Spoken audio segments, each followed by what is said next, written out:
Now, this one, to be fair, it was a loss of $1 million of profit. In other words, I made a trade and just the gains on that trade at one point was about $1.5 million. Now, at the time when I was sitting on an unrealized gain on this one trade of a little over $1.5 million, I knew I should sell. In fact, for about a week and a half, multiple times a day, I would go in and I would mock up a trade I was on the edge. I was ready to click the button to sell. But like I said, this was close to the end of the year. And in my mind, I was thinking, if I sell now, I'm gonna have this much more capital gains for the end of this year. I'm gonna have to pay taxes on it by this month.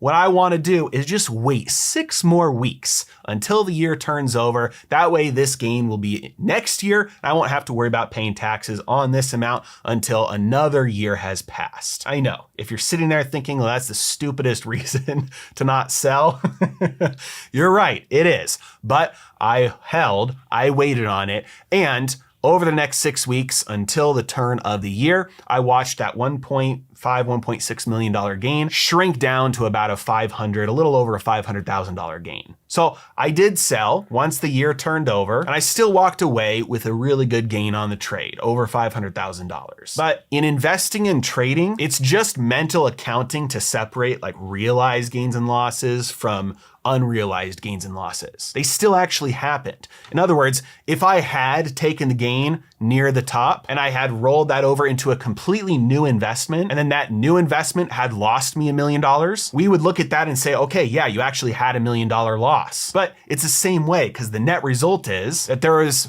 over $1 million in gains that evaporated. Now, if you're sitting there thinking, well, man, what in the world is the lesson from this? Like, how could you have known that it wasn't going to continue to go up, that it wasn't going to, that it was going to crash, it wasn't just going to stay the same? What possibly could you have learned from this to avoid this in the future? And the answer is never make an investment decision based off of taxes alone, ever.